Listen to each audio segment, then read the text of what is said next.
Hello दोस्तों, मैं हूं आपका दोस्त एडवोकेट सीवेद प्रताप सिंह। आज हम आपको बताएंगे 498A का केस या वर्तमान समय में धारा 85 BNS का केस अगर डायरेक्ट कोर्ट में कर दिया जाए तो क्या होगा और किस तरह से पति पक्ष अपना बचाव कर सकता है, कब उसको कोर्ट में अपीयर होना चाहिए, सारी डिटेल मैं आज के इस वीडियो के माध्यम से आपको मैं बताने वाला हूं।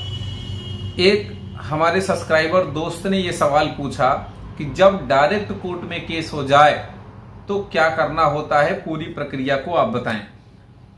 तो आपको मैं बता दूं कि जब भी कभी 498A का केस या फिर धारा 85 BNS का केस डायरेक्ट कोर्ट में फाइल होता है तो आपको इंतजार करना चाहिए समनिंग का।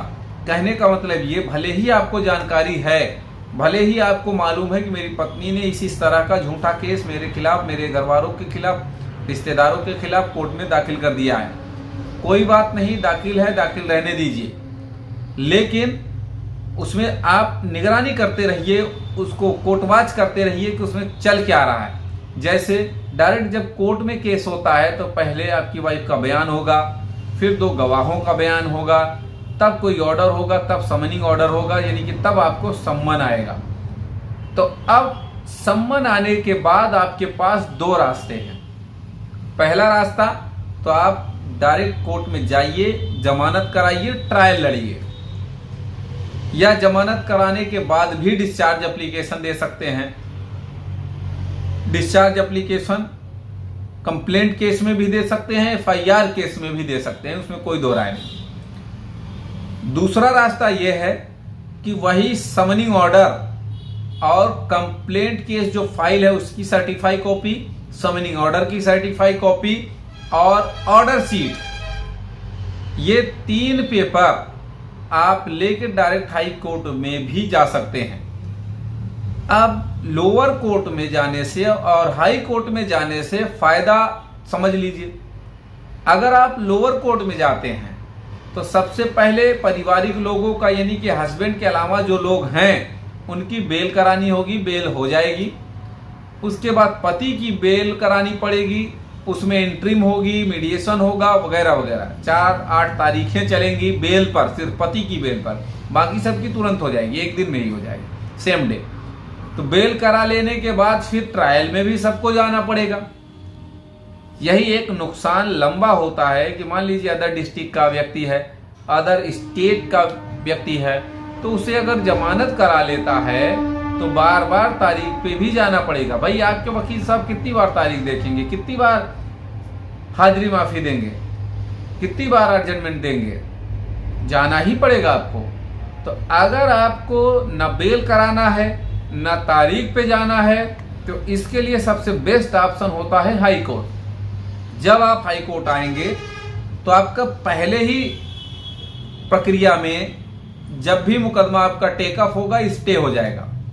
जब आपका स्टे हो जाएगा तो हाई कोर्ट में मीडिएशन चलेगा, उसमें पति को कुछ पेमेंट वगैरह भी देनी पड़ती है, हाई कोर्ट में जमा करना होता है। वो 15,000 भी हो सकता है, 20-25 हजार भी हो सकता है।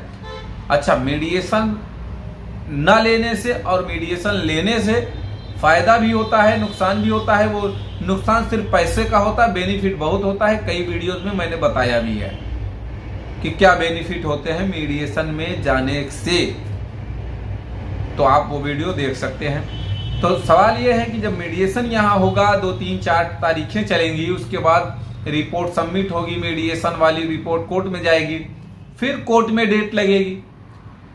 कोर्ट में डेट लगना और फिर से मुकदमे टेक ऑफ होने में मुकदमा साल भर भी लग सकता है, 2 साल भी लग सकता है, 4 साल भी लग सकता है।